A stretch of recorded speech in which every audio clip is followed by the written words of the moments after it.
Hello everyone, आज है 15 जुलाई और आज इस वीडियो में हम बात करने जा रहे हैं भारत हैवी इलेक्ट्रिकल्स लिमिटेड के बारे में, जिसको हम भेल के नाम से भी जानते हैं। 50 रुपए से भी कम कीमत का ये शेयर है और काफ़ी बड़ी गिरावट आई ज़रूर थी, लेकिन धीरे धीरे संभलता हुआ नजर आ रहा है। वीडियो में डिस्कस करेंगे कि खरीदारी के मौके क्या वाकई में यहाँ पर बन रहे हैं कि नहीं।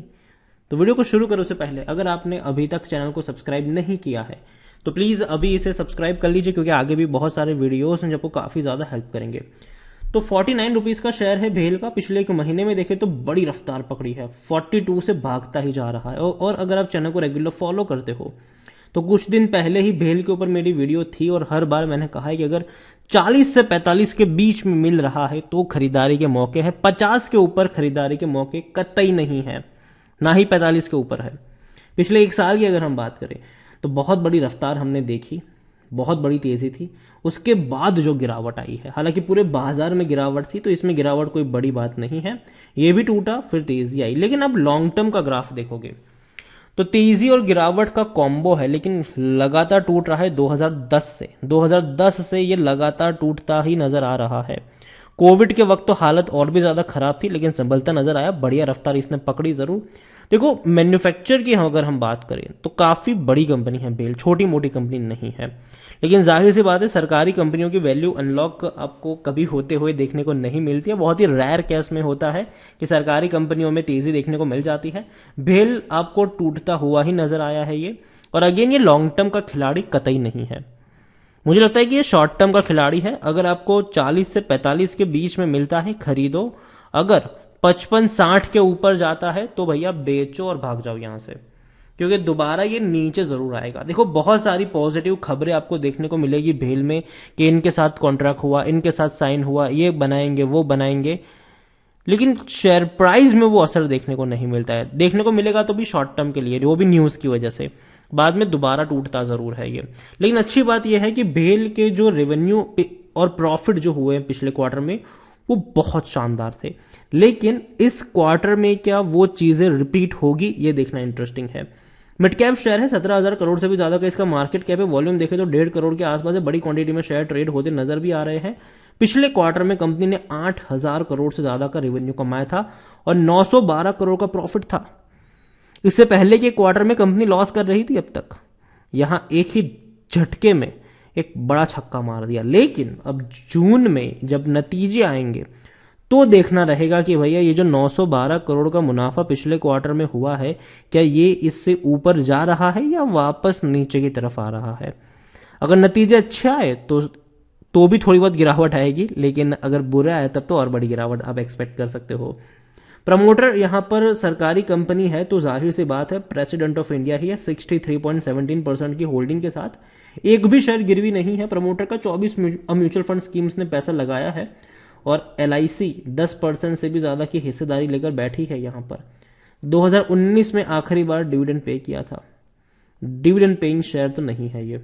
भेल को अगर हम देखें तो according to Moneycontrol user 20% लोग कह रहे कि बेचो, 80% लोग कह रहे खरीद लो। यहां पर कंपनी के रेवेन्यू टूट रहे थे अब तक, अब बढ़ना शुरू हुए हैं, लेकिन देखना होगा कि अब कितने और बढ़ सकते हैं। अच्छी बात है कि पिछले ही क्वार्टर में 8,000 करोड़ का रेवेन्यू था, मतलब भैया पोटेंशियल तो है ऊपर जाने का। और जहां तक बात है प्रॉफिट की, पिछले क्वार्टर में अच्छा प्रॉफिट था, इसीलिए आपको पूरे साल में तकरीबन 395 करोड़ के आसपास का प्रॉफिट दिख रहा है। लेकिन यह देखना रहेगा कि आने वाले क्वार्टर्स में क्या होता है। अगर हम बात करें इनके नेक्स्ट क्वार्टर के रिजल्ट्स को लेकर तो अभी तक कोई डेट सामने नहीं आई है कि जून के नतीजे कब आएंगे। उम्मीद करते हैं कि बहुत जल्दी आ जाए।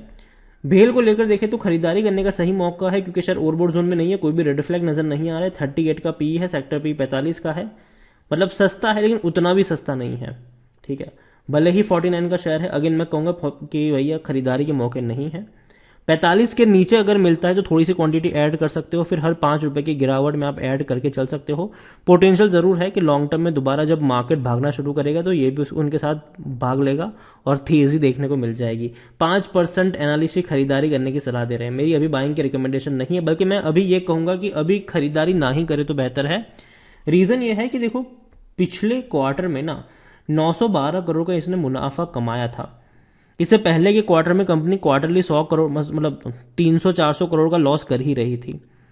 तो अगला क्वार्टर कैसा होगा, नतीजे कैसे होंगे, वो पहले देखना ज़रूरी है। क्योंकि जब भी हमने भेल में देखा है कि जब भी रिजल्ट्स आए हैं और ख़राब रिजल्ट्स आए हैं, शेयर की पिटाई हुई है।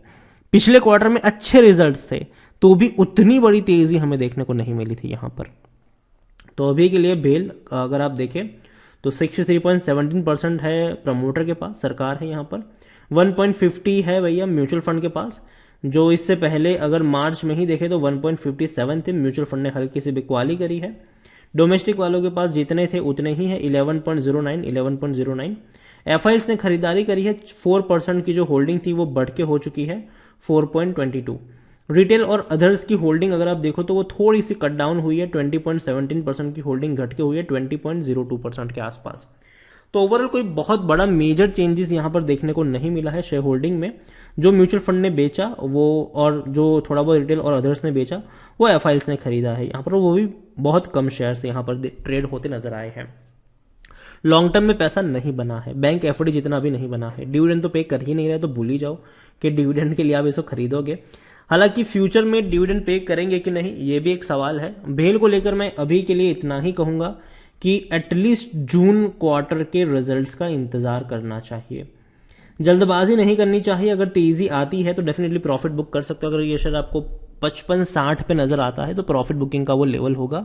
लेकिन अभी के लिए मार्केट उतना, देखो मार्केट में कई ज्यादा नेगेटिव खबरें, लेकिन फिर भी मार्केट दौड़ रहा है अभी के लिए अगर आप देखो तो मैं यही कहूंगा कि भारत हैवी इलेक्ट्रिकल्स सरकारी कंपनी है, डूबने वाली कंपनी तो बिल्कुल भी नहीं है, लेकिन ऐसी भी कंपनी नहीं है कि आप लॉन्ग टर्म के लिए अपने पोर्टफोलियो में इसको बनाए रखें। क्योंकि पता चला कि आप 2-3 साल बाद भी आओगे तो इसी प्राइस पे देखने को मिल जाएगा ये। तो खरीदारी के कोई मौके यहाँ पर उतने ज़्यादा नहीं देखने को मिल रहे हैं लॉन्ग टर्म के लिए। शॉर्ट टर्म के लिए आप गेम खेल सकते हो यहाँ पर। अगर एक बार रिजल्ट्स आ जाने दीजिए, सिचुएशन थोड़ा सा नॉर्मल हो जाने दीजिए, रिजल्ट्स को देखिए, अगर शेयर सस्ते कीमत पर मिल रहा है तब, या फिर नतीजे का इम्पैक्ट अगर उस ऐसा होता है कि या तो शेयर काफ़ी नीचे टूट जाता है तो वहाँ पर खरीदारी के मौके आपको बनते हुए नजर आ सकते हैं। तो भारत हैवी इलेक्ट्रिकल्स लिमिटेड 50 रुपये से भी कम रुपीस का ये शेयर है, लेकिन फिर भी खरीदारी के मौके अभी भी उतने ज़्यादा नहीं है, तो अवॉइड करिए। और अगर आपके पास ऑलरेडी पड़े हुए हैं तो पहली चीज़ बेचने की ज़रूरत नहीं है। अगर मार्केट में कुछ होता है, तेज़ी आती है, तो 55-60 का जो लेवल होगा वो प्रॉफिट बुकिंग का लेवल होगा, और जो 40 के आसपास का लेवल होगा वो खरीदारी का लेवल होगा। तो वहाँ पर आपकी नज़र होनी चाहिए।